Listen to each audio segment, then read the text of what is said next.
Hey everybody, this is today's social media case study. And normally when we do one of these case studies, we focus on one area of the topic under consideration. Today I wanted to look at a couple different issues that I spotted when I looked at this person's account. So let's get to it.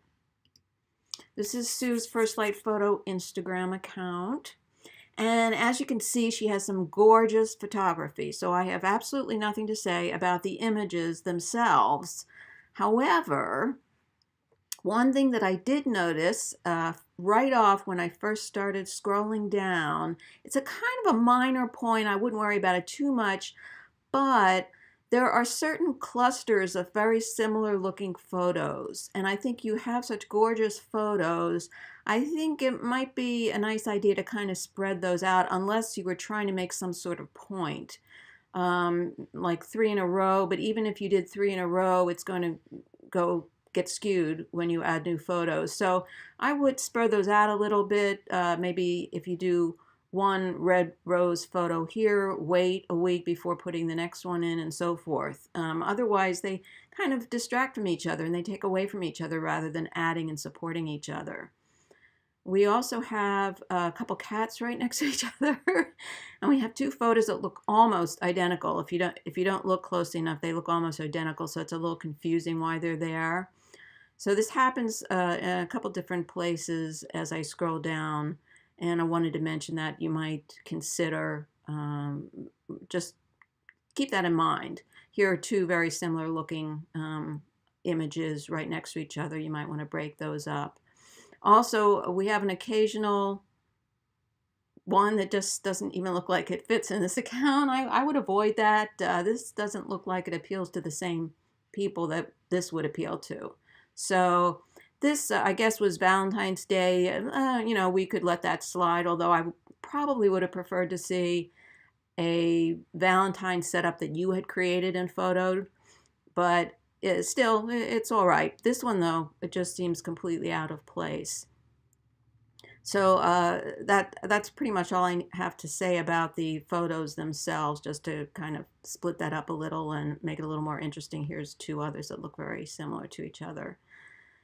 The other thing that I wanted to focus on here is hashtags. And I noticed that the hashtags seem very arbitrary and not researched. And I think that it may account for, if you look under your followers, I see a lot of other photographers and a lot of other sellers. And I don't see too many ordinary people who might be following you looking for an outlet for photos that they might want to buy for themselves. And hashtagging might have a lot to do with that because I'm not sure you're reaching many people with your hashtags. So let's take a look. For example, this is, where was the other one? Here, pardon me, here we go. This is the one I wanted to find.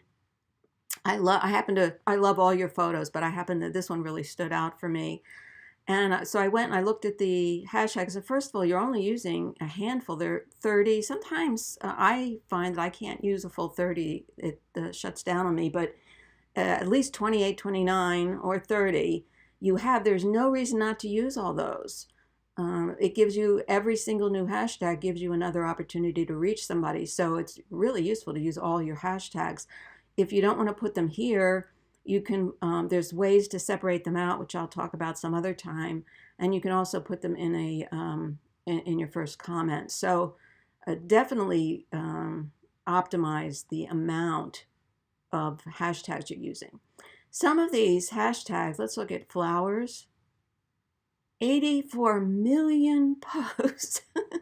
The chances of your being seen in this hashtag search are extremely small. So let's not do that. That's not really going to be much use for you. Still Life, that's a possibility. That might be a good one. That's 1.6 million. That's still kind of high. I think you want to be a little bit more specific. It's sort of like SEOing. If you have a very general term, you're going to reach a lot of people, but no one's going to see you.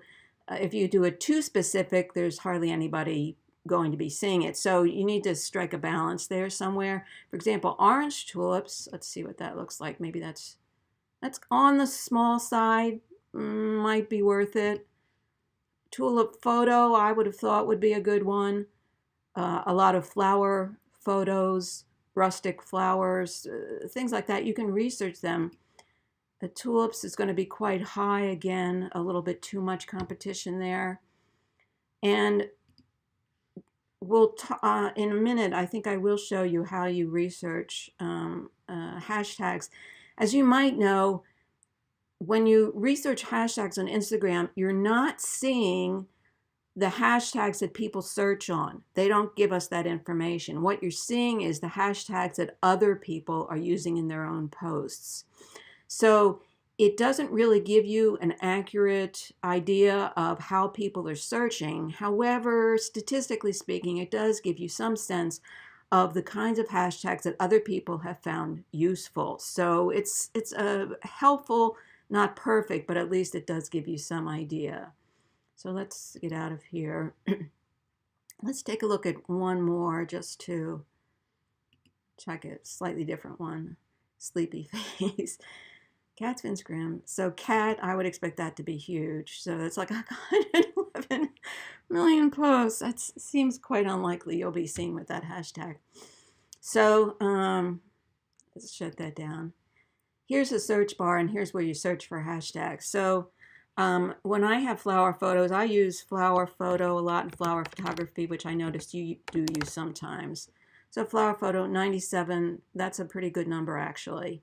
Flower photography, not a bad number. Flower photos, flower photographs starting to get small, and so forth. So this is a good way to research the hashtags that you want to use. The final thing that I wanted to mention to you was using the caption a little bit better. Most of your captions, I noticed, talked about how you decided to take a photo, how much you like it, what it means to you. I'm not sure that's going to be particularly useful. In some cases it worked, but in most cases, I think you might do better if you talk here, try to keep the potential customer in mind. What is it that they are looking at, and what do they want to know about it that would interest them in going to your shop to buy this?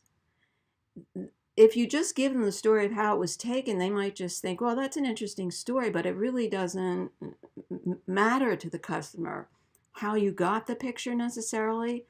It might be a little bit of interesting background, but if you're going to talk about that, make sure to also include things that would be of interest to the customer. So let's just take a look.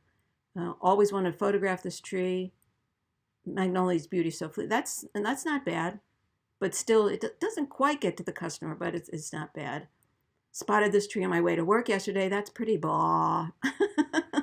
So I think you could do a little bit better on your captions there, because if somebody loves this photo and they might like it, they might read the caption. Remember that I'm looking at this on my computer, but this is coming through a person's feed on their phone usually, and the caption is below it. So they'll stop at the photo, they might like it, and then they'll read the caption. So if you really want to engage them, make sure this is engaging.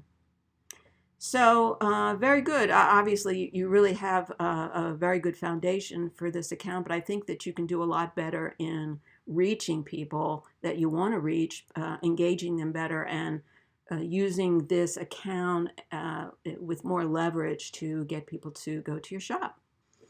So that's it for today, and we'll be back soon.